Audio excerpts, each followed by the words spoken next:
here. Captain Dave back at the studio punching the buttons for us. We are sponsored by LexMed Ortho on Gamecocks game day. And Tyler, I'm not a must-win guy early in the year. I don't do it. I've seen too many kooky, weird, bizarre things in my life. Teams go on unexpected heaters. Weird things happen. And all of a sudden, games you don't think you can win, you can win. I'm not a must-win guy in September. It's one of my Terry Ford Sports Radio commandments. But I will say this, my man.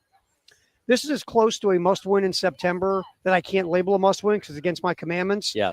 It is in your best interest to bleep and win this game against Kentucky at home, or you're putting your season on a very treacherous path. Yeah, I don't think there's any doubt about that. Again, we know what's coming in the back half of the slate after the bye week, starting with LSU on the road, and it doesn't get any easier from there. So, yeah, if you can at the very least get yourself into the bye at 3-2 and 1-2 in conference play, you feel okay about managing something the rest of the year. But if you're 0-3 and one of your losses is to what's perceived as the worst team in the SEC so far this year, then man, it's gonna be tough sledding those final 7 games. To, at that point, just try and get yourself to bowl eligibility. And we've had a pretty significant shift in these past couple of weeks from thinking this team had a shot at being a fringe playoff contender once again, like last year, saying, man, I really hope they win at least 6 games and we're playing somewhere in December. Well, I've gotten to the point where it just beat Kentucky. Yes. That's just where I'm at. And we'll have the conversation in a second about the big picture, but sure. Really the big picture is beat Kentucky. That's Yes. where you're at right now. Forget your preseason rankings.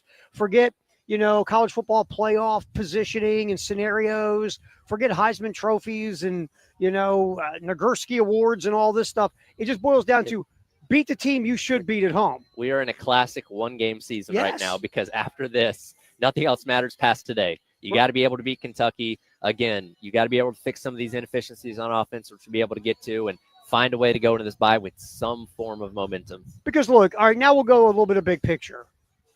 B, because big picture A is beat Kentucky. Yes. Here's big picture B. It's very simple. Okay, right now you're 2-2, but you looked at it like conceivably you could be 3-1. Sure. Because going to Missouri and winning, we thought you could lose at Missouri. Sure. So the idea was to be at least 4-1 going into your bye. Mm-hmm. Obviously, that didn't work because Vanderbilt got you. Right. Which Vanderbilt was just much better than you thought they were going to be. Right.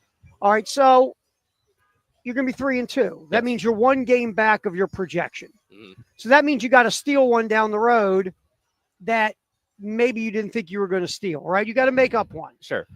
But you lose today, and you are sitting at 0-3 in league, 2-3 overall, with what's coming up on the back end, losing to Kentucky, like you said, perceived as the worst team in the conference, Yep. losing a home game to Vanderbilt, who we don't know what they're going to be. I mean, they're having a tussle with Utah State last time I looked. Sure. If you're 2-3 and 0-3 in league, now it's what you said.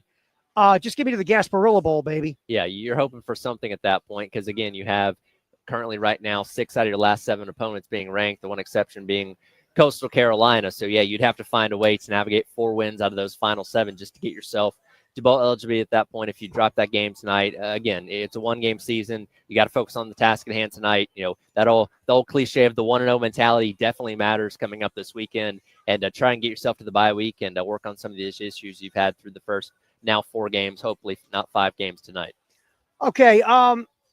You and I are discussing this. I'm not going to bury my lead. I think South Carolina wins. I'm not saying it's going to be easy. It's not going to be a blowout. It's going to be a typical Kentucky-South Carolina game, except for last year when South Carolina slapped the taste out of Kentucky's mouth in Lexington. It was still tight, for about a halfway bit, through and the then they third finally quarter. got it going, They right? pulled away, yeah. I think it's going to be tight and close because, again, Stoops tries to bore you to death. That's what Kentucky football is, make you go to sleep. Yep.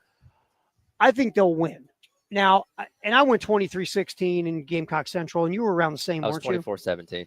All right, so that's what we think, and we'll obviously expound on it. Brian Edwards from Vegas Insider was on with the halftime show with Bill and Tyler, and let's see what Brian Edwards said about this football game from a wagering perspective. I like South Carolina here. I feel like they, even in defeat, look, Missouri's a handful. I don't know if anybody's winning at Missouri this year.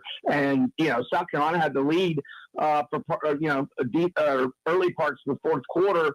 And what was best to see was the offense, because the offense had really been struggling. And Lenore Sellers throws for 302 yards, 2 touchdowns without an interception. You got some young receivers stepping up. Van Travius Jacobs, 7 receptions, 128 yards, 1 touchdown. He's the redshirt freshman. And then true freshman Brian Rowe, 3 catches for 50 yards and 1 touchdown. South Carolina's won 3 in a row, both straight up and against the spread in this rivalry. But the main part of this handicap to me is the young quarterback for Kentucky, the redshirt freshman, Cutter Boley. He's got 2 starts to his credit. One at home to Louisville last year did not go well. And, he played pretty good against a Eastern Michigan team that is not very good this year. Both of those are at home. This is the first career road start at night, one of the most raucous environments in the country. And, desperation and urgency don't always translate to success, but it usually translates into great effort. And this is a desperation game for South Carolina. They got to have this one to get to the open date 3-2, because the schedule down the stretch is brutal. I'll lay the 6, or there were a few 5.5s last night on the Gamecocks, but I would like it all the way up to 7. South Carolina and give the points. Yeah. Look, let's be real. And I'm not trying to be mean. Kentucky's not very good. No. Let's just get this out of the way. No. Look at what they've done in their 3-game resume. First of all, Akron outgained them. Toledo. Oh, Toledo. I say Akron. Toledo outgained them. You're in the right state. I'm in the right. I got Toledo, Akron. I've been to both of the same city. Yeah, right. Toledo outgained them, even though Toledo got beat. Mm-hmm. Ole Miss outgained them and beat them. And Ole Miss had 7 plays, I believe it was, of 20-plus yards. Yep. Ole Miss ran it. They threw it. If Ole Miss doesn't, and again, it was Austin Simmons was the quarterback. He threw 2 picks. That kept Kentucky in the game. 3, yeah, they skull kicked Eastern Michigan. You know what Eastern Michigan did? They threw for 330 and ran for about 130. Mm-hmm. Eastern Michigan moved the ball on Kentucky. Kentucky has given up a lot of big plays. Matter of fact, Eastern Michigan, I wrote it in my notes, my friend. Let me find this real quick. Eastern Michigan had 4 plays of over 20 yards against Kentucky. Yeah. Kentucky right now has got the worst average defense in the SEC in terms of giving up yardage through the first 4 games. Yes, Kentucky's defense gives up yards. They give up big plays. So Kentucky's defense can be run on, it can be thrown on. This is not Mark Stoops' typical crew. Yep. There are absolute advantages you have against their secondary. Their linebackers aren't good in coverage. They got some guys in the secondary you can pick on. Pass rush is solid, but if you can protect enough, you got a lot of good stuff you can do in the passing game. On offense, Kentucky's going to want to run the football with their 2-headed running backs. And Boley took – I think he's got 24 attempts this year, Tyler, 7 of them over 20 yards. Mm-hmm. So Cutter Boley's going to, if he gets a chance, he's going to take some shots downfield against you. Yep. But look, you're better than Kentucky. You are flat out better. And you shouldn't lose this football game, my friend. Can you? Sure you can. Yeah. Well, you shouldn't. Everything about this game screams don't beat yourself, right? If you're going 3 and out, if you're turning the ball over, giving Kentucky short fields, and you can absolutely lose this game. But if you go out there and play decently to good, right, you should be fine and should be able to walk out of here with a victory, because on paper, Carolina does look like the better team in this matchup. All right, injuries right now. Judge Collier will be back. That's good news. How much he'll play, we don't know. Yeah. But he is going. They were talking about maybe putting him on a pitch count. Clayton White said during the week, but Judge Collier is back. DQ Smith came off the availability reports. DQ Smith will be back. Gabriel Brownlow-Dindy also off the availability report, so Dindy will be back, and that's big. Yep. All right. The negative is you have 2 offensive linemen out. Casey Henry, who's been your best offensive lineman all year, there's a shoulder thing that's lingering. He tried last week against Missouri. He made it 1 play. And this week, Casey Henry is out. Nolan Hay, who started against Missouri and struggled at center, Nolan's out. Yes. So how they're going to shuffle and configure this offensive line, we can guess, okay, will Boaz Stanley go back to center? Will Rodney Newsom play center? Newsom was actually solid at center on Saturday against Missouri. He was. I assume the fact that they didn't move Boaz back to center after Hay went out probably means they'd ride with Newsom once again, because Boaz has had his own struggles at center so far this year. Had his own struggles at guard last week. So he'll be somewhere in there on the starting lineup. You look at Josiah Thompson and Tree as your respective, tackles. Shed Surratt at left tackle. Left guard, and then I'm assuming Newsom and Boaz kind of round out the middle of the interior there. Yeah, I mean, and look, the left side of the offensive line has been a problem all year. Boaz Stanley is okay in pass protection, but just has not been able to really do a whole lot in the run game regarding blocking. mean, last week, even the wide receivers and tight ends, besides Nick Harbor, nobody really blocked well last week, to be quite honest. Right. Nick Harbor, I mean, he's foaming from the mouth to hit somebody. But, and that's one thing, Shane brought up. We talk about the offensive lines, run blocking problems. The receivers and tight ends didn't really step up. And, of course, Rasul Faison blew a block that led to a sack when Lenore Sellers didn't get rid of the throw. Which he had some good blocks earlier in the game. It's not like he's not capable of doing it, but in that moment, he had a terrible whiff, and that obviously ended up being a big deal that kept South Carolina from being able to score a touchdown on the 2-yard line. So we're looking at injuries across the offensive line. We do see Judge Collier coming back, DQ Smith, so the defense should be pretty healthy. Also, Brownlow Dindy. We'll get more into this before we hit the break. Look, for me, I'll just say this. South Carolina offensively, you got to know who you are and is basically – can I get the chips too? Yeah. And so, Brownlow, look, you got to be who you are. And you're a better throwing team than running team, Tyler. Sure. That's who you are. And your best football player is number 16. He has to have the ball in his hands, whether it's throwing it, affecting the defense with his legs. We've got to. I know you want to be balanced. You want to do this. You want to do that. I understand all this. I'm not saying don't try stuff, but at the end of the day, who's your best player? 16. Get the ball in his hands. Does he want some throws back from last Saturday? Sure. But he made some NFL wow throws in that game against Missouri as well. You got to throw to set up the run. You got to throw the football on first down. You got to roll play action. You have got to understand that right now you got to throw to get your run game going. Yeah, absolutely. And again, hopefully this is a defense that has given up quite a few rushing yards themselves so far this year that will give you the opportunity to get the running game going a little bit. And maybe we'll finally get the look at the South Carolina offense being balanced for the first time this year. But yeah, 16's got to make the plays. And again, some of those throws last week were phenomenal. And you're going to have to make some of those tonight against this Kentucky defense as well. And the flip side on defense, we'll get more into this as well. A, tackle people. B, you got to be disciplined, man. Yep. You got to set the edge. You've got to go to the right gap as a linebacker. You can't make mistakes with your run defense because Kentucky will run the ball as long as you let them. Yes, they will. You got to make Cutter Boley beat you. Bottom line. That's where you're at on the other side of the ball. Gamecocks Game Day live from Jay's Corner. We're sponsored by LexMed Ortho. We will come back, take a quick rewind on what happened in Columbia, Missouri last Saturday to the South Carolina Gamecocks, and we will also visit with our buddy, former Gamecock Ryan Brewer, get a little brew on Gamecocks Game Day. Again, live from Jay's Corner, sponsored by LexMed Ortho. Tyler Head, Rachel, David Ayer, Terry Ford. We're here till 4:30 right here on the game.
That's Todd and Tommy on the call. A couple of the highlights from the loss in Columbia, Missouri to the Missouri Tigers. And, you know, Tyler, as we look back on that game, 29-20 loss, you had 16 missed tackles. Mm-hmm. You had 14 penalties.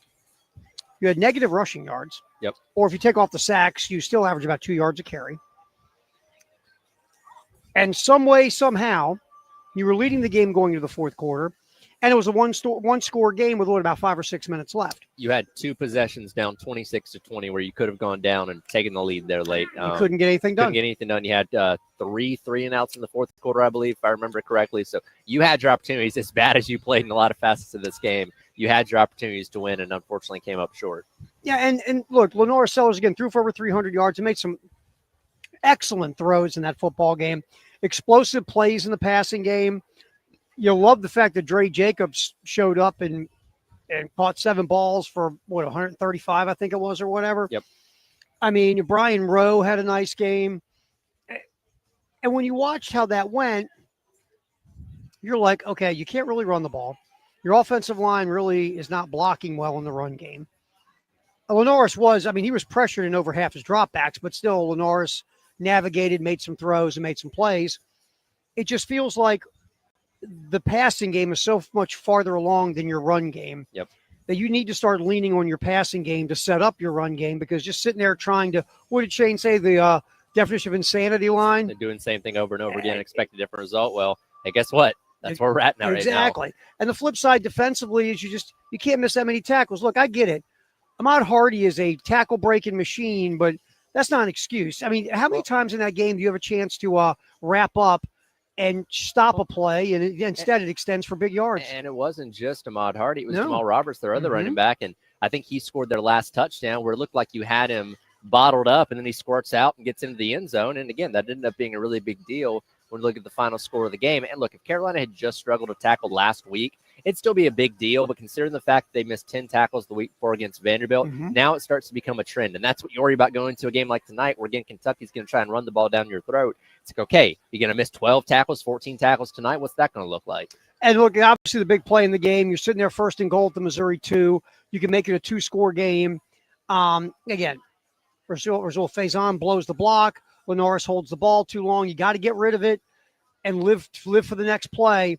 And all of a sudden you get a 13-yard sack, you get a penalty, and you're kicking a field goal. So instead of being up 2 scores, you really blew an opportunity there. And that was a huge moment in the football game. It was. And again, when you saw the play worked, I believe it was Dingle that may have been open in the end zone on that one. So you had what you needed on that play. And again, if Rasul Faison throws half of an effort on that block and can give Sellers about maybe a second more of time, then maybe you have a touchdown there. Or if, at the very least, if Sellers is able to get the ball away, and I get it, he had a guy right in his face as soon as he turned around. But if you get that ball away, then you live to fight another down, second and goal from the 2-yard line. Who knows what happens? But that became such a critical moment because you did have to settle for 3 instead of having 7. All right, Ryan Brewer, let's hear the thoughts of former Gamecock Ryan Brewer. Get a little brew right now on Gamecocks Game Day, sponsored by LexMed Ortho from Jay's Corner. And now, let's get some brew. Time to hear from former Gamecock Ryan Brewer on Gamecocks Game Day. Live from O'Hara's in downtown Lexington. Sponsored by LexMed Ortho on your flagship home of the Gamecocks. 107.5 The Game. Gamecocks Game Day rolling from Jay's Corner like always for a home game. South Carolina hosting Kentucky. Kickoff 7:45. We hand it off to the network at 4:30. From Jay's Corner. Terry Ford, time for a little brew. I'm sure Ryan Brewer had a lot of brew in that watching that Missouri game. Yeah, that's why I can't remember what happened. Listen, one of these times we're gonna have this conversation. It's gonna be after a W, and we're gonna be all happy and ready to go into the game. Like, we're ready to keep rolling here. So, but hopefully this is the one. Worst thing you broke watching a game or through. Yeah, I thought I broke my foot one time kicking something, but I was good. Beers have gone flying, but I'm pretty calm. I can do a lot of under my breath stuff, and luckily, it hasn't gone out to too much anger towards people. But sometimes it's gotten very, very close, especially the home games. When you're in the stands and people say some dumb crap. So that one hurts. That's where I got Is that the one? really got to hold it in. Man, Ryan Brewer, getting some brew. Gamecocks game day, getting you ready for South Carolina, Kentucky. Okay, rewind to Missouri really fast. 16 missed tackles, 14 penalties. 16 is very gracious number. I agree. It felt like 25 to 30. There's 16 in one play. That's what it felt like. You see all these things, and again, with all these things we're talking about, you go into the fourth quarter with the lead, and twice the defense, as much as this defense had issues, got you the ball back in the fourth quarter when it was a one-score game. Just if you could have done something in the fourth quarter, we're talking about, hey, despite all these problems, you got a W on the road at Missouri. It's hard to even fathom when you think about it, because what we talk about, what we're going to all week is, the negatives and negatives, what they could have done better, the first and goal on the 2 and things like that. If they would just thrown a block or thrown the ball away and had that 2-score lead there, but you had the lead. Mm-hmm. Like you said, in the fourth, we had the lead, not just hold the lead. And the defense did their part. There's a bend don't break kind of, they got the turnovers when they had to, but the problem was the clock. They started running the ball and the missed tackles, all that, and the clock just kept going and going, and we just ran out of opportunities. You had the 2 times, the 3 and outs, that hurt. It really did. But all in all, offensively, Sellers throwing the ball was fantastic. He had a couple misses but that's going to happen. You just don't expect that to happen for him. Especially a guy that it's preseason, all the hype we've had going in there. Calling him Superman, the Heisman, all that stuff going. We don't expect any misses to happen. We expect every time the ball's in his hand to be perfect. Mm-hmm. He's a human being. That's not going to happen. Right. And he's a young quarterback, and sometimes it's going to maybe be a negative play here and there, but when it comes to crunch time, we're used to, and that's what Coach Beamer talks about too, fourth quarter, we need to dominate, and we did not. Having some brew, former Gamecock Ryan Brewer hanging out with us on Gamecocks Game Day, 7:45 kick, South Carolina, Kentucky. You can hear it right on the game here in Columbia and our affiliate in Myrtle Beach. All right, when you're watching the lack of ability to run the football versus Missouri, and you being a former running back, that probably drove you insane. Right. What's the number one thing that South Carolina can do to start getting this run game back in the right direction? That's tough, because it's I would really like to be a fly on the wall, or sit down in the running back room and just see what's Coach saying. Like, what do you teach these guys? It's like when you're getting hit in the backfield, 80% of the plays you get. There was one, maybe 2 plays where they could have cut back and there was a lane there. But when you're used to just every time you get the ball, it's just bam, right? The line of scrimmage just shifted into your backfield. Like, you're trying to get positive yards. You're trying to find a way to make a play forward. And it's just like we talked about a couple years ago with Spencer, all these sacks happening, and all of a sudden he started looking down more than looking upfield. The same thing with running back. You get used to it. It's like, all right, this play may be a zone, or a trap, or it's supposed to go a certain way, but it hasn't worked all game. So do I need to cut back right away? Do I need to just try to go, plow through forward? It just gets tough. And, the mentality of it is too, is like, are they broken? Are they not? But they're still fighting. And that's where I think now it's, hey, just give me the ball, passing screens, delays, draws, stuff like that. A little bit different play action games there. I don't know why, because we're not running the ball, but it's there. So it's just, it's if I'm running back and I'm in the room, it's just, my time's going to come. We got to get this O-line pushing forward. Give me a space. But when you have the opportunity, you have to take advantage of it.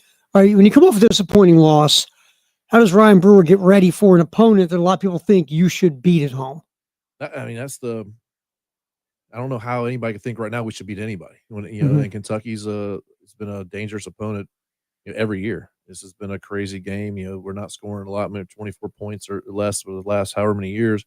But this is all self-reflection. You can only control what's in front of you and what you're supposed to do, one step at a time type deal. But it's one of those.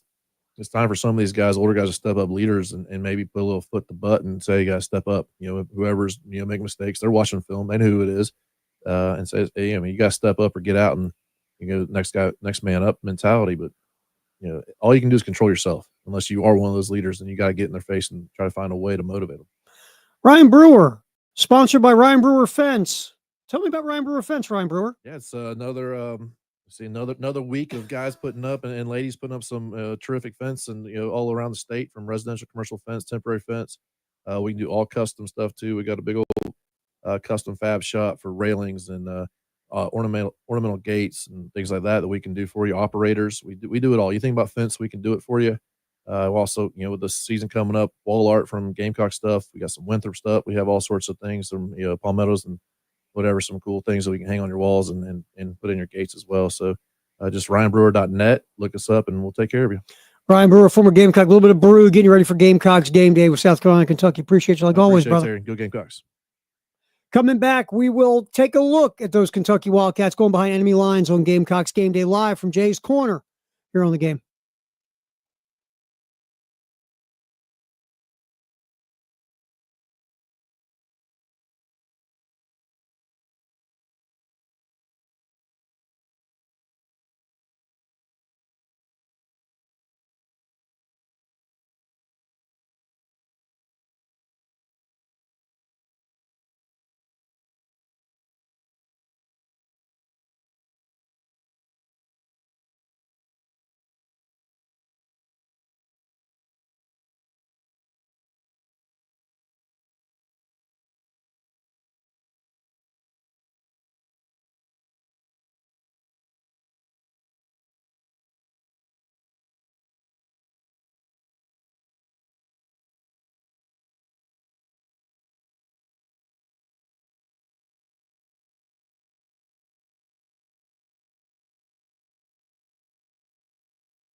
Said Ortho, we are live here at Jay's Corner, and I almost forgot this, Rachel.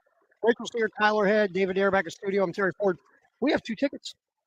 We have 2 tickets to give away Okay. for today's game. So if you want to go to the game, you don't have tickets. Pop on over here between now and 4:30. And we got 2 tickets. First person to come here and say, hey, I want those 2 tickets you got, man. We won't make you dance this time. No dancing. We'll make you do anything goofy, no streaking around the, Jays. You just come and say, hey, you heard it. And if you're the first one, you'll have 2 tickets to go check out South Carolina, Kentucky. So we have those on our person.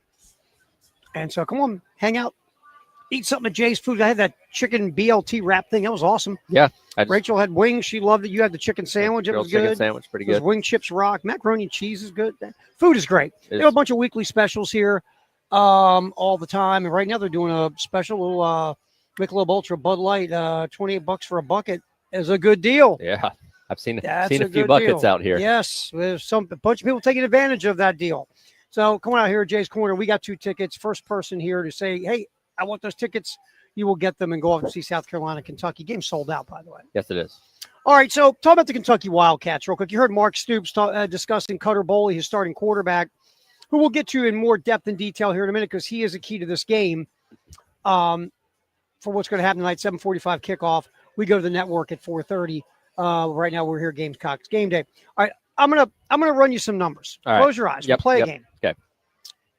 If you had a head coach that was in 13 years, 5 games under 500, 30 games under 500 in the league. Out of those 13 seasons, only had 7 winning seasons, had a 2-6 bowl record, only had 3 seasons of more than 7 wins. Would he have a job in any other place? Can I ask if it's a basketball school? Is it? Yes. Because that's the only way that makes sense. Mark Stoops. That's Mark Stoops' record. That is.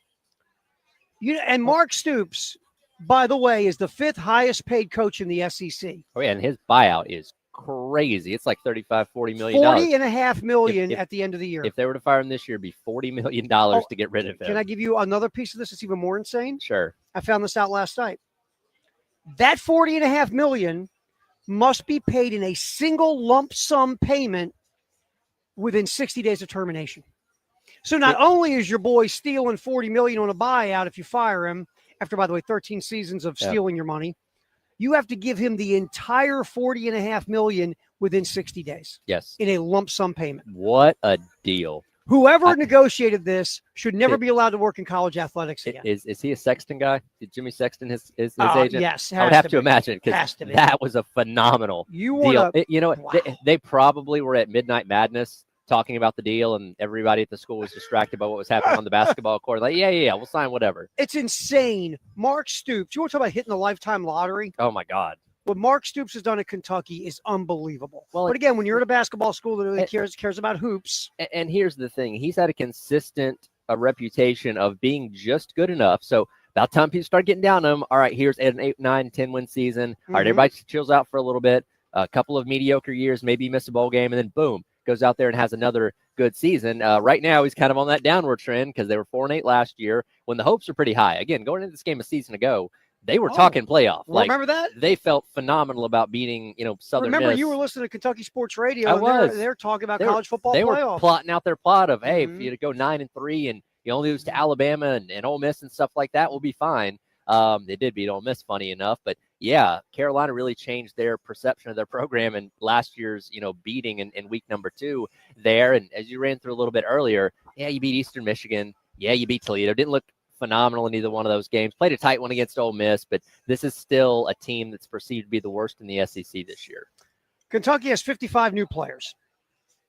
55 new players. Now, again, they want to run the ball. Yes. They have gained at least 172 yards on the ground in all 3 of their football games this year.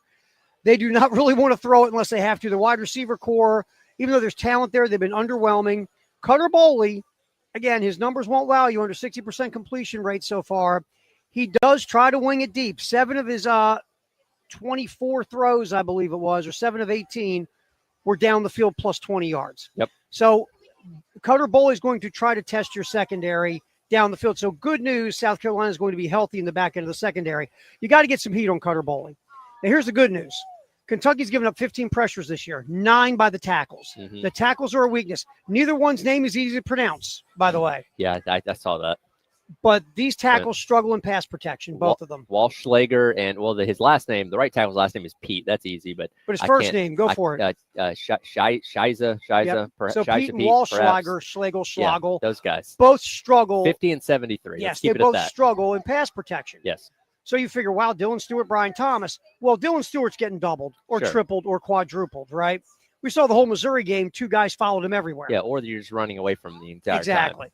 And so the other side, opposite of Dylan Stewart, should be able to get an opportunity. You know, Preston said this to me last week.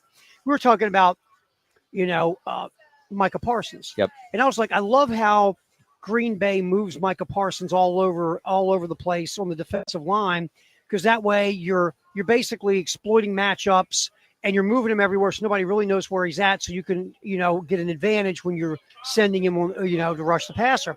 And Preston said to me, he goes, why didn't Carolina do that with Dylan Stewart? It's a great question. I mean, Does his skill not translate to coming off of the other side?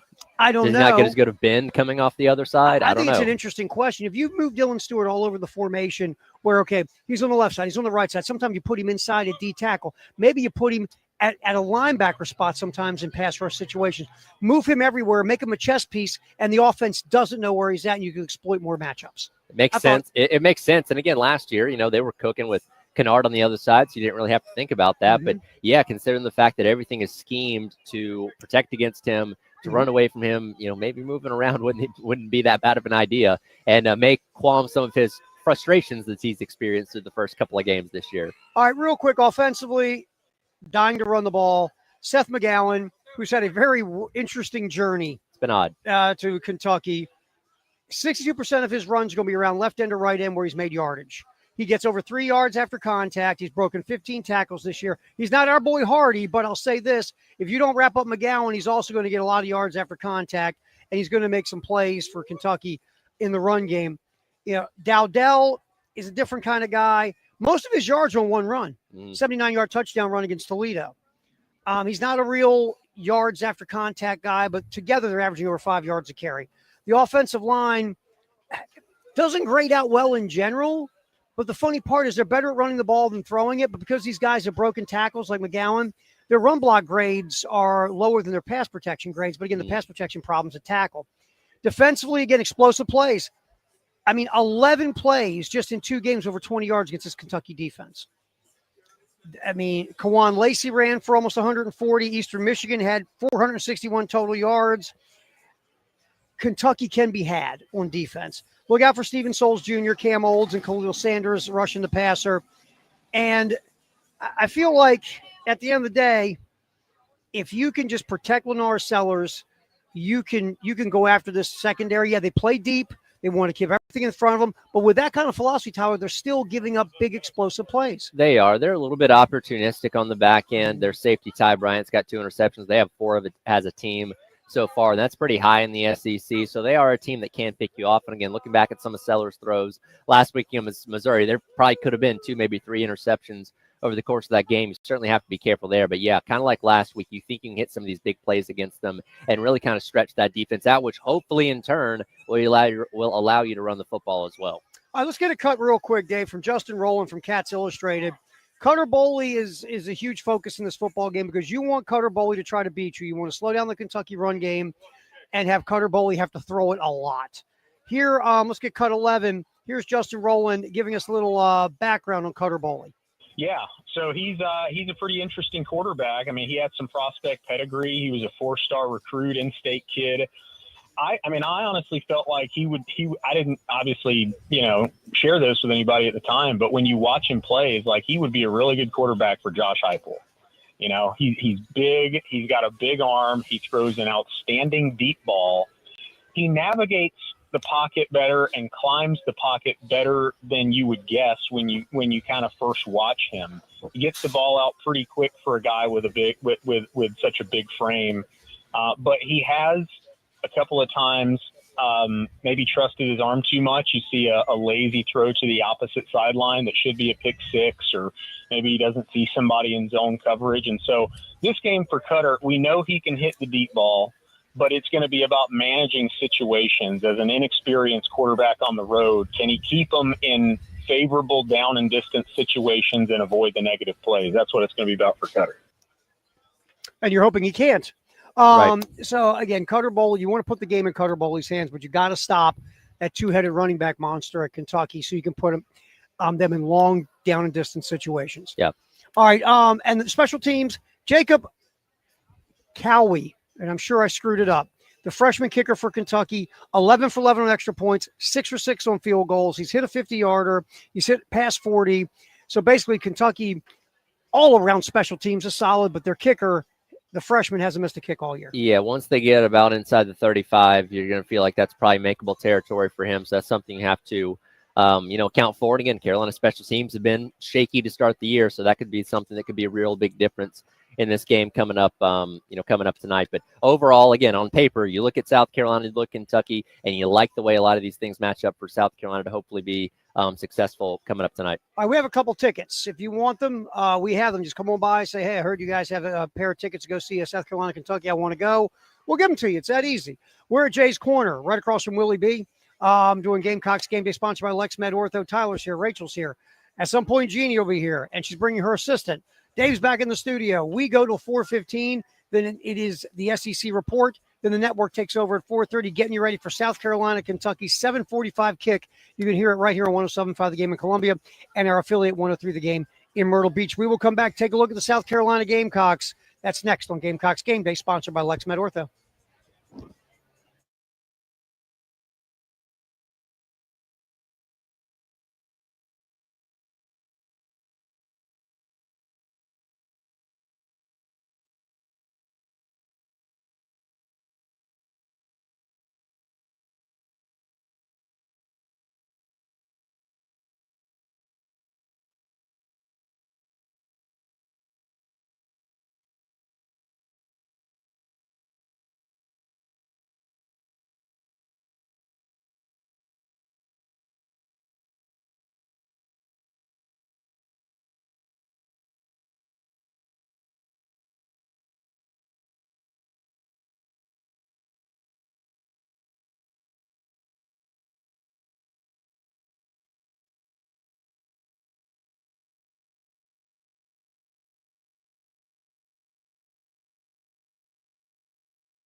Live from Jay's Corner, it is Gamecocks Game Day, sponsored by LexMed, Ortho, Tyler Head, Rachel, David Ayer, Terry Ford, as we cook this thing till 4:15 in the SEC report.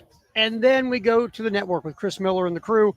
Then Tommy and Todd will take over for a 7:45 kick at Willie B, South Carolina and Kentucky. A game, we've been saying it through the show, it is in your best interest to win.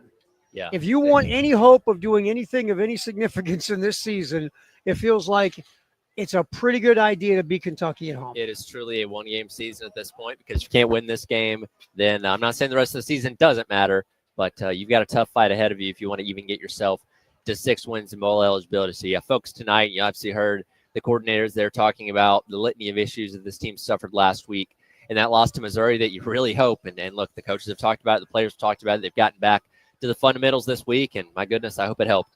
Okay, let's start off with this. It's very simple. Know the snap count. Can we start there? That helps. Can we start knowing the snap count? Yes, please. I mean, 14 penalties. Most of them were procedural penalties. And I get you had to shuffle your offensive line, but that's not an excuse. You've got to be able to at least know the snap count. Yeah, and again, if this was something that only happened on the road at Missouri, okay, we'd say you're in a road environment, tough place to play. That's no big deal, but it's happening every single week. And we, again, just a couple weeks ago, it was Mike Shulin, it was Taysom Henry talking to the media saying, yeah, we're having communication issues. Mm-hmm. We're not all on the same page. But we'll get on the same page, whatever that looks like, because my goodness, if you're halfway through the season and still can't figure out what the snap count is or what the play is, you're in for another long night. Yeah, and the combination of these issues and your offensive line basically getting trucked in the run game for really all season for the most part. And the idea your offensive line has been a topic of conversation through the entire Shane Beamer era. And last year, yeah, you ran it better because you had Rocket Sanders, Lenora Sellers breaking tackles and making magical moves that really helped your offensive line. If this offensive line doesn't improve by the end of the season, there needs to be, in my opinion, a serious conversation about moving forward what you're doing with your offensive line. Yeah, it comes to a time where you definitely have to look in the mirror and kind of analyze what's been going wrong for these past couple of years, because, yeah, it's not looking great. And look, I'll give them credit. There were moments last week, and there have been moments throughout all 4 games this year where they're giving Sellers some good pockets. There have been opportunities where they have opened up some run lanes, but it's fewer and farther between. And that's what the problem is. You don't have anything consistent, especially when it comes to the run blocking. And again, Rasul Faison's made some guys miss, like that long run he had against Virginia Tech in game number 1, but he's not somebody that can do that on a consistent basis every single play, and it's showing up. And last week he rotated through 3 different running backs early on in the game to see if anybody could get something going, and nobody could. And so obviously the run game's an issue, and I brought this up in the first segment of the show. I really believe you got to this point, just again, my opinion, Mike Shula didn't ask me. They didn't call me for the meeting, but I think it's now time you reverse conventional wisdom. You use your pass game to set up your run game. You really need to kind of, I brought this up yesterday, back in the old days when I was a young Terry Ford, the San Francisco 49ers had this coach named Bill Walsh and this quarterback named Joe Montana, and this passing attack that was really good. They called it the West Coast offense. Mm-hmm. San Francisco threw the ball to set up their run game, and it was a precision passing game, and they put themselves in a lot of really good down and distance situations, and then they would run the ball. I think South Carolina, I mean, obviously Lenora Sellers is not Joe Montana, but I think your passing game is so much farther along than your run game right now. Take advantage of it. Yeah. Your best offensive player is Lenora Sellers. You tell me Sellers has to throw the ball between 40 and 45 times tonight, that's good with me, because, again, that's what's working. That's what kept you in the game last week. And, again, hopefully as the game goes along, that's something that can open up some running lanes there in the middle where you can find that balance that I know Shula wants so desperately on offense. And, to me, I know third down's been a struggle on both sides of the ball, stopping folks on third down if you're the South Carolina defense, converting third down if you're South Carolina offense. But the problem on offense, Tyler, when it's 3rd and 30 on average, what's your average? 3rd and 11, 3rd and 10, something like that? Yeah, pretty much every single game this year you've been in third about 8.5 or worse, and that's why you're only converting about 30% of your third downs, because, again, you become very one-dimensional there on offense, and you're already struggling to be consistent with the pass game when you're consistently in 3rd and 10, 3rd and 12, 3rd and 15. I guarantee you they have more 3rd and 30s than anybody in the country so far this year. We kind of what the result ends up being. This was a problem last year as well, so it's certainly not a new thing. But, yeah, you got to start winning first and second downs. We talked earlier on this week about you got to start getting base hits on offense. So to me, a base hits, get 3-4 yards on first down, get 5-6 yards on second and third down, and set yourself up for better opportunities to make those third downs more manageable. I'm a huge guy on success rate on first down, and that's basically 5 yards. And if you can do that 40 to 45% of the time, you set your offense up much better. And I think you bring the play action game in. It's worked well this year. Play action on first down and make some throws to get, look, a 7-yard throw on first down and set you up on 2nd and 3 is fine. A 1st and 5 bubble screen. Heck, run more screens. Faison is solid catching the ball out of the backfield. Start doing some things to play to your strength and quit just trying, okay, we're going to run the ball. We're going to be balanced. Yep. Well, if that doesn't work, then you have to go to a plan B or C or D or E. Well, that's the thing. And look, Mike Shula's earned his opportunity as an offensive coordinator for being around the game as long as he has been. He was the head coach at Alabama, for crying out loud, at one point. But we can see as just observers that things aren't very instinctively creative with what they've done on offense so far this year. And again, your time is ticking. If you have anything left in the bag, bring it out tonight because you got to win this game. Yeah, I mean, I look at it this way. Look, Kentucky's going to play that 2 deep zone. They're Sure. going to play double deep safeties, force everything in front of you. Yak yards are going to be big tonight for your receivers and your tight ends and your backs. You catch the ball, make a guy or two miss, get it upfield, right? Yep. That's a big deal in this game. And I know you're shuffling your offensive line, but they just got to make it happen. We talked about it. Most likely Newsom and Stanley one will be the center, one will be the guard. Surratt will be the other guard. Thompson and Tree will be a tackle. You know, you just got to be able to, protect Lenore Sellers. And if you can get any kind of push in the run game, be quite helpful. And hey, Sellers, when you're in situations where you got the pressure in your face, get rid of the ball. I know you're being told to stay in there and fight through it and try and make things happen downfield, but sometimes you just got to throw the ball away, and that got you in trouble once again last week. Defensively, and again, just like the offense, another snap count defensively, wrap up. Tackle, bring them to the ground. Man. Gang tackle, get a hat, get as many hats on the ball as you can. Seth McGowan, again, he gets a lot of his yards on the edges, left and right. 62% of his yards are around the edge. Yep. You got to set the edge on defense. You can't get sucked in by fakes and things like that. Kentucky's not like Vanderbilt or Missouri with eye candy and stuff. Again, Kentucky bores you to death. Yeah. But you got to be solid on the edge. Your linebackers have to have good gap responsibility because McGowan averages about 3 yards after contact as well. This is a classic play through the echo of the whistle type of game because if you think he's down, be double sure that he's down. Don't draw penalties by late hits and stuff like that, but make sure the whistle is blown, the play is dead before you give up on the tackles. And obviously special teams, it'd be great to, maybe get a player or two on special teams. Ever happened to Vakari Swain? Yeah, he's been a little bit quieter these past couple of weeks, but he's certainly somebody that's still dangerous. I feel like we haven't given enough love to Mason Love, by the way. He's been doing a really good job punting, got a couple inside the in the 10-yard line of Missouri last week. So he's been able to help you flip field position in a lot of situations this year. Obviously, William Joyce had one of his better games last week by making both of his field goal attempts there. And you need all those kind of things in what should be a very tight game once again tonight. It would be great to have special teams make some plays to help you win. You just cannot have special teams make plays to help you lose. Yes, absolutely. All right, we will jump back in. Preston Thorne, former Gamecock, will give us his thoughts on South Carolina and Kentucky. That is coming up next.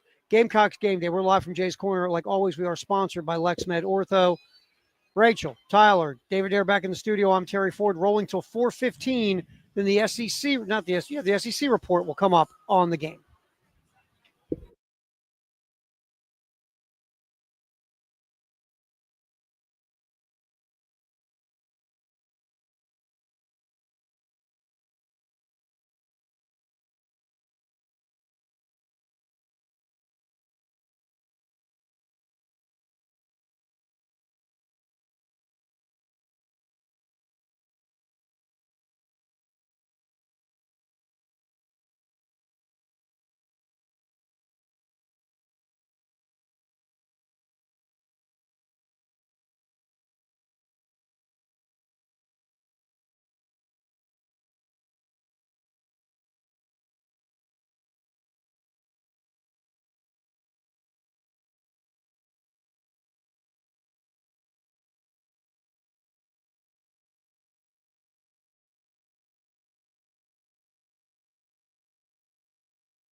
Game Day live from Jay's Corner, right across from Willie B. Sponsored by LexMed Ortho. Time to check McDaniel's Auto Group SEC and Top 25 scoreboard. SEC-wise, Vanderbilt, it was tight early. Diego Pavia, 5 touchdown passes over 300 yards throwing the rock. Vanderbilt destroys Utah State. Terry, listen to me when I say this. Vanderbilt is 5-0 right now. Going into Tuscaloosa. They're 5-0 in ranked. Yes. Going into Tuscaloosa in a couple weeks. And by the way, put a 55 burger up on Utah State. St. Your granddad's Vanderbilt. No, it's not. Also in the SEC, Texas A&M went right down the field on Auburn in the first quarter. Marcel Reed threw for 43. Le'Veon Moss ran for 42. Casey Concepcion caught balls for 43 yards. 7-0 A&M over Auburn. 8:03 to go in the first quarter. And by the way, A&M's got the ball again. LSU Ole Miss underway early. Ole Miss has the rock. Starting the football game. I flip-flopped on this really quick. I started off thinking LSU was going to win, but the more I thought about this football game, I tend to lean now to Ole Miss at home. Yeah, we haven't seen LSU put together a complete game offensively, and this is an Ole Miss offense, despite being led by Trinidad Chandler, the backup quarterback that's flying up and down the field. So could be points galore tonight or this afternoon, and I can't even remember who I picked for this one this week, but I'm starting to feel a little bit more towards Ole Miss as this thing gets rolling. The way I'm going to this pick contest, I'm going to go from first to worst. I suck this year. Classic. I am awful. I am awful this year. So if you're LSU or Ole Miss, you're saying please pick the other one. Yes. Please. All right. It's going into overtime in Winston-Salem. Wake Forest and Georgia Tech tied at 23. Wake Forest got screwed. They did. Flat out got screwed. Yep. Wake Forest has the ball 3rd and 5. If they get a first down, the Demon Deacons, this game is pretty much going to be over. So ball snapped. The Georgia Tech corner who's blitzing is blatantly offsides.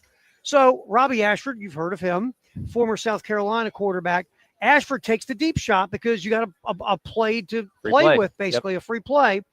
Takes the deep shot, and then all of a sudden, everybody on the Wake Forest sideline realizes there's no offsides call. And they showed the replay. We saw it about 5 times, and every time the Georgia Tech guy was offsides. Every time. Didn't change a single time. Every time. So basically, Wake Forest got screwed out of a first down, conceivably could have worked the clock and ended the game, but Georgia Tech got the ball back, went down and kicked the game-tying field goal, and now you have overtime. And if nothing else, even if that doesn't happen, that was probably a play that they could have ran the ball and ran off another 40 seconds or so. Instead, Georgia Tech got the ball back with about 1:50 left. Plenty of time. Drove down the field. They have a very good kicker, made the kick that's now sent the game into overtime. Fun game in the Big Ten. Illinois blew their big lead against Southern Cal. Southern Cal took the lead 32-31, but to the Illini's credit, they drive back down the field, get the game-winning field goal at the gun. They take out Southern Cal in Champaign, 34-32. Notre Dame ran over Arkansas. Yeah, that was close for a while, and then it wasn't. I mean, C.J. Carr, 4 touchdown passes. Jeremiah Love had a great day. Love went insane. 2 touchdowns on the ground. I think 2 touchdown catches. And Notre Dame just blasted Arkansas. I love Uncle Sam. It's almost over. Considering the way you lost the last couple, and then you had this on top of it. Yeah, he better start packing. A very sneaky, interesting game could be happening in Seattle, Washington, between the Huskies and Ohio State. Look, I think Ohio State wins because the Huskies can't play defense. Sure. But Damon Williams, the quarterback for Washington, it might be one of the best kept secrets in college football. Yeah. He is so good. Good start of the season for him. And again, they're going to need this to be kind of a high scoring shootout if they want to win this game. And again, we really haven't talked much about Ohio State since week number 1 against Texas because they played nobodies, but they didn't exactly light it up offensively against the Longhorns. So we'll see what happens today. Julian saying, I believe they got the ball early. Or no, Washington's got the ball now as they're about halfway through the first quarter. Number 11, Indiana, at Iowa, leading the Hawkeyes 7-3. I don't think Iowa wins because, they can't run this thing called offense. They might keep it close because defense and special teams. But I think the Fighting Sigs come out of Iowa with a win. Honestly, that 4-point deficit might be too much for that Iowa offense to overcome. But listen, you want to talk about a team that gained a lot of respect last week with what they did to Illinois, and this is a classic trap type of game going on the road against a physical team like Iowa. You can handle your business here. I think people start looking at Indiana and saying, okay, you guys are for real. And they might have the best quarterback in the country right now in Fernando Mendoza, especially now that Mateer's gone down. Look, Iowa, like Kentucky, wants to bore you to death. If you can win a low-scoring rock fight which Indiana really would rather not be in. If you Sure. win that game, you're right. Now you get another check mark on respect. Yep. Tonight, the two huge games. Alabama's at Georgia. Kalen DeBoer's version of the Tide, not very good on the road. Kalen DeBoer in general has had road issues as a head coach. No matter how, he's a very good head coach, but Yep. his teams on the road have had some L's over the years. Georgia, to me, look, just run the ball right at Alabama like Florida State did and see if the Tide can take a punch in the face. Yep. Look, everybody's going, oh, look at what Alabama's done since Georgia. They've beaten no one since then. Yep. They took out the Wisconsin School of Carpentry. They beat, I can't even remember the cupcake they smacked. It was ULM. Yeah, I mean, look. And they did their job against them, but that doesn't tell us much. Ty Simpson has been phenomenal the last 2 weeks. Do it against Georgia today. Georgia gave up some stuff in the passing game to Tennessee. And that's my question: is Alabama with Ryan Williams, Jeremy Marr, can they stretch the field like Tennessee did a couple weeks ago and take advantage of what's maybe not the best secondary that Kirby Smart's had? I think Georgia wins at home against Alabama. And then, look, this game is set up for Penn State to win. It's a whiteout, 2 billion people at the stadium in Happy Valley. You have an excellent defense. You've got a veteran quarterback. You've got one of the best running games in the country. You've got a good offensive line, an excellent defense. Oregon's going West Coast to East Coast. Everything screams Penn State except one thing. Big game James. Big game James. Top 10 teams, 4-20 all time. And two of those are on a neutral field. Two of those are on a neutral field. So, yeah, if not now, then when? And here's the thing. Do we really know anything about either one of these teams? I really feel like we don't. Not because really. they've played all of nobody in the first couple of weeks. Dan Lanning's only played 3 road games against top 10 opponents in his 3 years at Oregon. Mm-hmm. He's only got 1 win, but his resume is not complete. Until big game James can win a big game, I'm always going to take the other team. So I'll take Oregon. Yeah, same way. I will come back in here, get our keys to the game, the keys to a Gamecock victory. We'll get Jack Velcher from Gamecock Central on with us as well.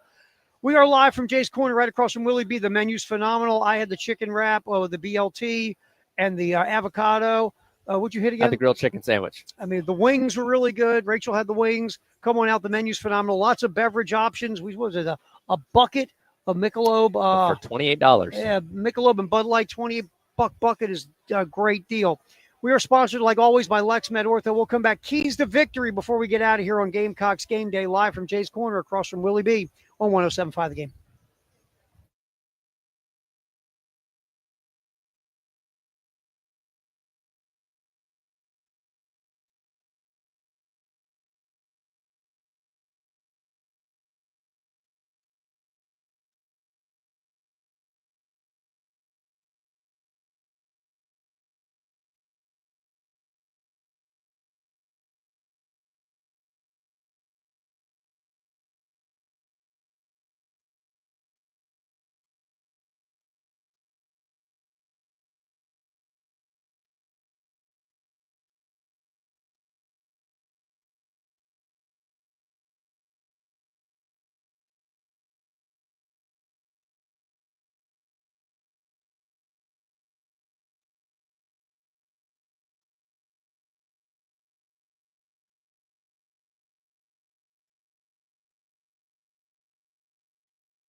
We'll get our keys of victory. We've got Tyler here. Rachel, Jeannie showed up. Jeannie brought her special assistant, David Air, back at the studio, making sure we stay on the air. We get our buddy Jack Veltri in here from Gamecock Central. Hey, Bob. What's going on, Jack? How you guys doing? Hope you're doing well. I'm glad the rain has kind of stopped here for a little bit. I'm actually out here in the fairgrounds right now with my girlfriend's family hanging out before the game. But it's nice outside, so there's your weather report. I mean, how long? It's really nice outside. Hey, by the way, how long have you been with your girlfriend now? Long time, right? Oh, God. Caroline and I have been together, I think, a year and like 3 months now. So we're going strong. She hasn't gotten rid of me yet. So I was getting ready to say, her family still talks to you after all this time? I know. They welcomed me back with open arms, surprisingly. So, you know, the weather, real quick, guys. We haven't really talked about the weather yet. I mean, it's not supposed to rain until, like, there's a little bit of chance of rain before kickoff. Then there's no rain till after 10 o'clock. And we just got one of those weird sun's out showers, I'll right? say, we said the same thing about SC State a couple weeks ago. We thought, we're good. And, well, Jack, we all know what happened after that, right? oh yeah, that was I don't think I went to bed till about 4 o'clock that morning. So I'm hoping to cut it down to maybe 2 o'clock today. We'll see if South Carolina has it good for us today. All right, let's start with keys to the victory here. We'll get with you first, Jack. All right, offensively, what's your key? I think offensively, got to find a way to run the football today. I mean, look, if you want to have consistent success in this game and do enough to score, you got to find some semblance of a run game. Now, ideally, you'd like to have Rasul Faison running the football effectively today. That's what you waited 8.5 months for, right? I feel like the return on investment just hasn't been there yet. And hopefully today's the day where you find that run game with him. And if so, I think that leads to Lenore Sellers being able to run the football a little bit more effectively, just running the offense the way it's supposed to be ran. You got to be able to run the football. Jack, obviously last night's availability report told us that we're going to get Judge Collier back, maybe on a bit of a pitch count, but back nonetheless after he's been out since game number 1. Gabriel Brownlow-Dinley, who's done some good things on the interior of the defensive line, but you're also going to be down Nolan Hay and Case and Henry, who both were starters last week in your offensive line. We already have concerns about what's happening up front when it comes to protection. This just throws another problem into that mix once again for Carolina today. Got to figure it out for sure. I wonder what the offensive line will look like during pregame warmups. I would imagine, again, I don't know what it's going to look like for sure, but I would imagine Rodney Newsome would be in there today. Hopefully you get Trovon Ball back today. And if so, if Tro's back in there, what do you do with Boaz Stanley? Do you put him back at center? Do you ride with Newsome today at center? I think that's something you got to figure out. But, yeah, I mean, look, losing Case and Henry is a big deal, but you hope Big Tree kind of steps up. I mean, this is what Carolina fans have been wanting. They've wanted him to go in there, do his thing. Wonder why he hasn't been playing a lot. He's been playing a lot more lately with injuries, so hopefully he continues to step up with his team. Jack Veltri with us from Gamecock Central as we roll our keys to the game here on Gamecocks Game Day Live from Jay's Corner, sponsored by Lexman Ortho. Key for me, and I'll go back to the offense real quick. You're right, Jack. At some point, you got to be able to run the ball. But I think you need to pass to set up the run. I think you come out throwing, you loosen up a Kentucky defense that has given up big plays, especially in the pass game. And then hopefully if you can lighten the box and have Kentucky concentrate on stopping the passing game, maybe then you can get your run game going. Because right now, the best thing you do is throw the ball. But you're right. You don't want to be sitting around having Lenore Sellers wing it 50 times a game. But I think the passing game might be able to unlock the run game if you start throwing it first against a Kentucky defense. This is not a Mark Stoops defense we're used to, Jack. I mean, they even gave up over 400 total yards to Eastern Michigan. Yeah, I mean, look, it's very much possible that's the kind of result we see tonight. And look, South Carolina did a lot of good things in the passing game last week. I think Mike Shula has gotten a little bit too much criticism for some of his play calling. Actually, I think it's not the reason why South Carolina lost last week. It was just the silly mistakes that they made. So hopefully you cut down on those mistakes tonight. Hopefully you're able to continue to do what you did in the passing game last week. And like you said, Terry, you obviously want to establish the run game, but to do that, I think you also have to show that, hey, we're still a threat in the passing game and can go throw it anytime we want. On the defensive side of things, tackling has been an issue for the past couple of weeks, but especially last week against those backs at Missouri that were able to break so many tackles against South Carolina's defense. Got another couple capable backs coming up tonight, they're going to try and do the same thing. But to me, the biggest storyline of this game is the fact that Cutter Boley is making his first SEC start and first start on the road in his Kentucky career. And if you can limit that run game to keep them out of it and force that guy to try and beat you, I think Carolina's got a very good shot tonight. No, totally. I agree with you. I mean, look, we know that Kentucky's going to try to run the football with Seth McGowan, the other guys that they have in that room. They have a few nice running backs there, but you're right, man. I mean, look, at the end of the day, it comes down to quarterback play, and this is Cutter Boley's first start on the road. I'd be very surprised if he has this insane game that we're just talking about. I mean, it's tough to go on the road in the SEC, let alone for your first career start. I mean, look, South Carolina's lost 2 straight, but believe me, I'm sure it's going to be rocking tonight, and that might make a big difference in this game. So, yeah, stop the run, then you're able to kind of take care of the quarterback, hopefully.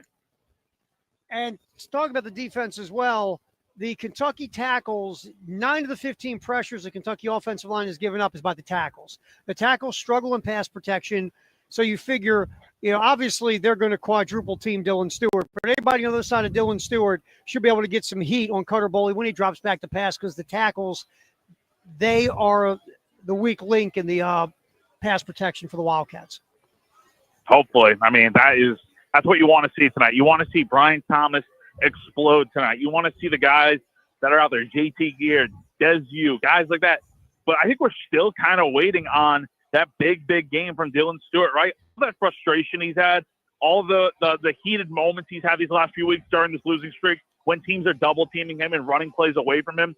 Hopefully Dylan's also able to make an impact tonight, because look, everyone needs to get back on track tonight, and Dylan especially. I mean, he's been good, but he could be so much better for this team.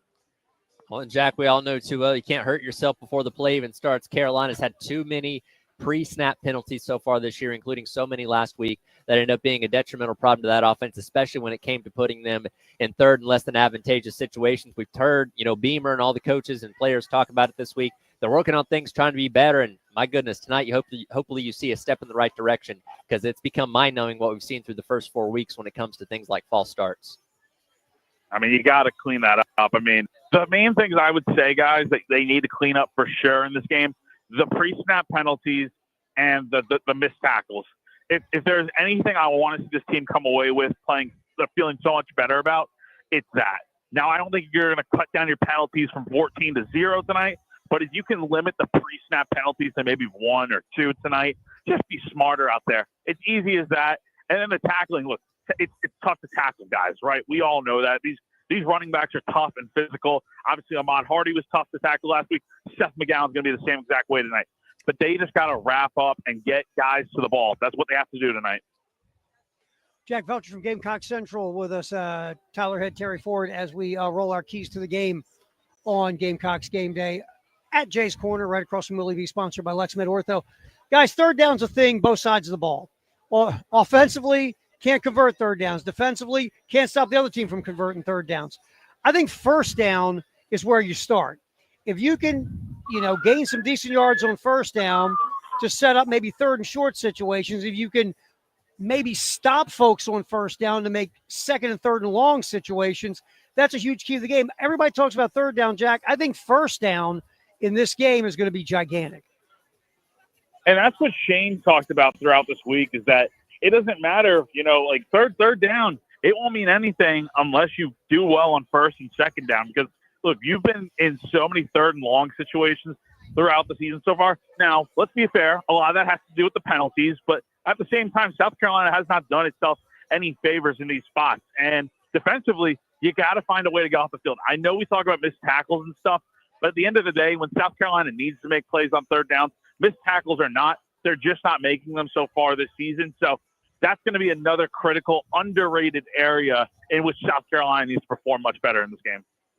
Tyler Head's key to the victory. What do you got, Bob? Oh, man, kind of goes back to what you guys were talking about there a second ago. Got to be better on third downs. It's obviously a big key, which goes into winning first and second down, so you're not, in third and 12s all night long. And that way you at least have options offensively. And, again, keeping the ball in the air. We know that running's become a problem for this offense, and Sellers showed you last week what he's capable of through the air, and I think that's going to be a big key coming up tonight. And, again, stop the run. You can't let these two backs dominate the game like the two did for Missouri last week and try and force this redshirt freshman quarterback to go on the road for the first time ever and try and beat an SEC opponent. And you want Carter Bowley to try to beat you. Yes. Absolutely. You know, Jack, the other thing, too, I think, because, look, Kentucky plays, again, they always play deep zone. They want to, you know, you throw it underneath and they come tackle you, but they've given up a lot of big plays this year. But yak yards are important. And the one good thing that came out of last week's game was, you know, Brian Rowe, the freshman's been nice, but Dre Jacobs, his reappearance, how about that guy last night? Hopefully he can be consistent and stack another one tonight. Man, he was nice last weekend. I mean, 100, I think it was 128 yards and a touchdown. He caught 7 of his 8 targets. I mean, look, he was great last week, and that's what you need. But, guys, one guy I want to see go out there and have a big game tonight, where the heck has Mazio Bennett been the last few weeks? I mean, he hasn't done much of anything. I know he almost had that – he should have had that touchdown last week. That wasn't the best throw from Lenoir on that busted coverage by Mizzou. But, yeah, man, I mean, look, I really want to see Mazio have a big night because he's been far too quiet in this offense, and it's been too long since he's had a big play for this team. You know what? Who I'd like to see have a big game tonight is Dingle, the ex-Wildcat at tight end. That Cool. would be sweet, wouldn't it? Yep. How about you real quick? Who are you watching? Oh, man. Well, kind of talking about the same way wide receiver. Brian Rowe's taking a lot of those snaps away from Mazio Bennett, so I think he could be in line. Had a good game last week. I think he could be in line for a big performance tonight. Lennar Sellers has a huge impact tonight, throwing it, running it. Hey, have him kick it. But Lennar Sellers has to be obviously have a big night for South Carolina. Jack Veltri, appreciate you from Gamecock Central, my friend. Tyler, good work. Rachel, Jeannie's assistant. David Air back at the studio. Terry Ford. SEC Report is next. Then the network at 4:30, kickoff 7:45, South Carolina, Kentucky, right here on your home of the Gamecocks, 107.5 The Game.